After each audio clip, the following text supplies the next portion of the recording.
Power Rangers Battle for the Grid is one of the best labor of love projects I've ever seen. People often talk about FF14 and Warframe as examples, and I would put this game right up there with those two. Battle for the Grid may not have been as fucked up as those games at launch comparatively, but the devs at Enway have poured their hearts into making one of the most fun fighting games on the market currently, and the best love letter to Power Rangers and its fans. While this game may not have as big as a roster as something like JoJo All-Star Battle, it still does each character justice, and unlike All-Star Battle, each of them are unique and incredibly fun to play. This game has struck the perfect balance between being a fan service game and a good fighting game. Neither of these aspects are sacrificed for the other to be good. Starting out with a pretty small roster with some questionable character choices leaving fans scratching their head, like Cenozoic Blue Ranger, a character from the 2017 film which died off screen and wasn't actually even in the movie, along with its cheap mobile game looking visuals, lack of basic features like voices, and the less than spectacular first few trailers. It was going to take some work to win fans over, but despite the mixed reviews the game received at launch, that didn't stop the improvement train from coming, eventually adding voice acting, improving visuals, like adding the show's iconic sparking effect, 3 free DLC characters, 2 seasons of 3 paid DLC characters, making the roster out to be 18. The game was finally coming into its own. The gameplay is 3v3 versus, similar to the likes of Marvel vs. Capcom, Skullgirls, and Dragon Ball FighterZ. You have your point character and the 2 assists you could call in at any time to help you out or tag out with. Megazords are this game's X Factor, spark mechanic, or whatever you want to call the comeback mechanics that are usually found in modern versus series. You could summon it by hitting both of the assist buttons once a character dies, and once activated, depending on which Megazord you selected in character select, different things will happen, but the most common thing between all of them is their limbs, like their fists and feet, along with their swords, will come in from the sides and top of the screen to damage your opponent, juggle them, and help extend combos. What sets this game apart from other versus games is its rather simplistic inputs and move list. There are no motion-based combos like a quarter circle forward punch. Instead, you have single direction plus a button. If you are someone who is familiar with the fighting game sphere, in the last few years there has been a lot of talks about accessibility and making games more approachable in order to reach a larger audience. Usually this would mean that the game would be simplified, moving mechanics and in essence dumbing them down. But that is not the case with Battle for the Grid. Just because it has simple inputs, the game still has a ton of things going on under the hood. Sure, it's more approachable for a casual Power Rangers fan that just wants to push buttons and see things happen, but at the same time, if you really want to sink your teeth into this game, there is a combo sandbox waiting for you.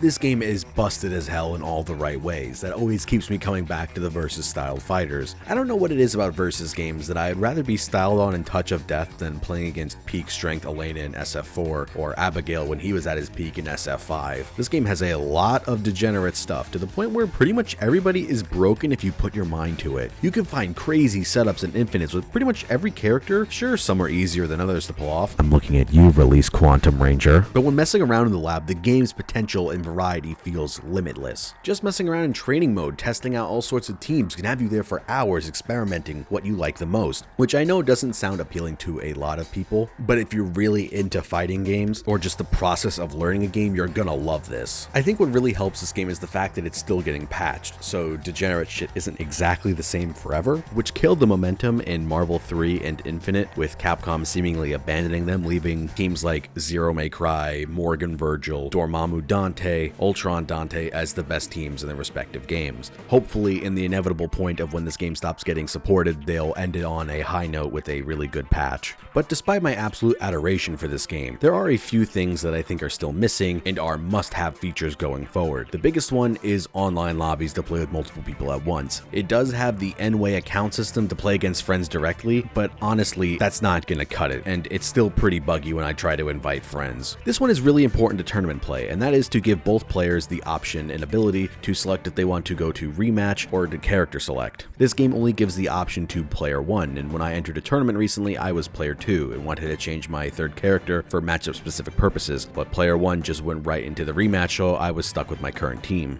I think having character unique move list is also a must at this point, because while giving the basic idea with what we have is serviceable, the game doesn't mention command normals like Daishi's back heavy for an example. It also does not mention special properties abilities have. Like, yeah, it tells you forward A will do the special move, but it doesn't tell you anything about them. Like Daishi's demon flip, it doesn't mention that if you hit another button last second right before you hit the ground, it'll do a slide. These aren't unintentionally added mechanics to the game. These are basic moves, and the game itself does not tell you about them.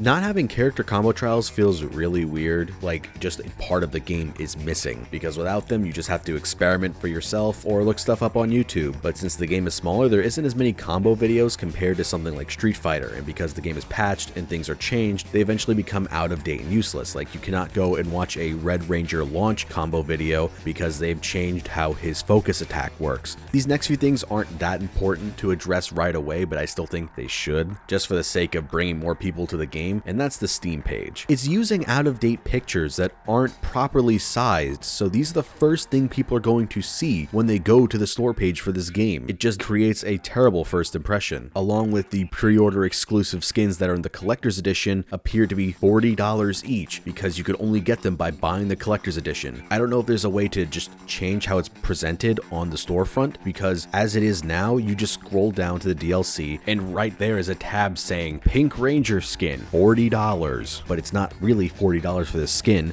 It's because you need to buy the collector's edition. There's no other way to get it. Again, these things aren't as important as the others I mentioned before, but it's another thing that new people with no background information on the game are going to see, and it's gonna leave a bad taste in their mouth, even if it's not the case for how it actually is. I can't comment on the experience of the other versions, but I play the PC SKU of this game, and due to the low player counts, it's hard to find matches online, basically requiring you to join a Discord dedicated to the game. Not that big of a deal for me because I already do this with less popular fighting games, but to the less dedicated player, that might be a deal breaker because you can't just open the game and search for a match and find one. The game does have crossplay with the Switch, which is an awesome thing that I hope every fighting game soon adopts, having crossplay between all the versions, but more often than not, if I find a match, I disconnect from 90% of my online games, and the ones I don't get a connection loss error, they become completely unplayable after a while. It doesn't really surprise me that matches against Switch players are terrible because that is a Wi-Fi based console, unless you have the Ethernet adapter, which I really doubt most people have, let alone know it exists. I don't think it's an issue with my connection because I can play matches of Skullgirls just fine with my friends from Brazil and Canada. I'm not an expert on the inner workings of online, so maybe this is an issue with my connection compatibility with the servers like NatType or something, but it still bears mentioning that there is a possibility for bad online for the game at least. Maximilian says this game has good online, so find out whichever version he's playing and you should probably get that one. In the middle of making this video, Enway announced their competitive circuit for the game. A link for it will be in the description below if you're interested in participating in any of the majors in the coming year or any of the online tournaments or sanctioned locals. I would really recommend it because even just playing the small 16-man tournament that I entered, it was a blast. It was the most fun I've had with a fighting game since Dragon Ball first came out.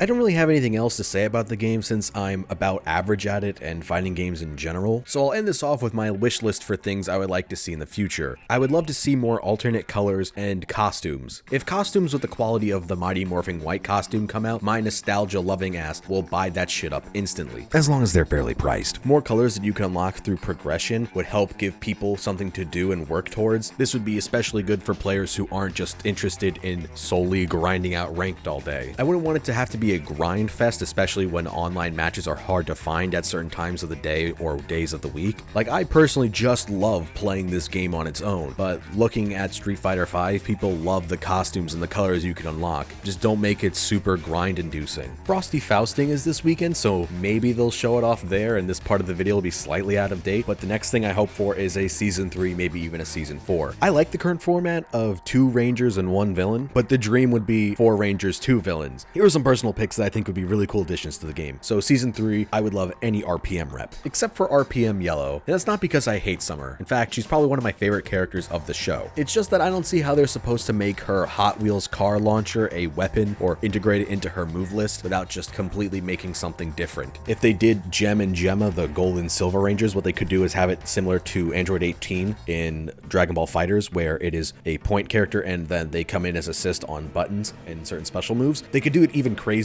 and pull some like Killer Instinct shit and allow you to choose which is the point character and which is the tag, and depending on which one you had, things would be different. That would be a true Galaxy Brain character. I would love to see Dino Thunder Blue or Dino Thunder White, and of course, you know, I gotta rep the boy, Ivan Ooze, for the villain of this season. For a Season 4, I think Korag would be cool, Green Samurai Ranger from Ninja Storm, or either of the Thunder Rangers from Ninja Storm would be awesome. I have a lot of nostalgia for that season, so I would love to see a rep from it, preferably one of the auxiliary Rangers because they have way cooler designs than the base 3. And then for the villain would be Zen Aku from Wild Force. Even if we don't get a season 3 or 4, all I could hope for this game is that it just keeps growing and getting better, fixing the issues and adding the things it needs so it can get the recognition it deserves, because it is a great game and I would wholeheartedly recommend it. But keep in mind the issues that I mentioned earlier in case those are a potential deal breaker to you. Don't just go in blind and buy this game. I would want you to weigh the pros and cons of it.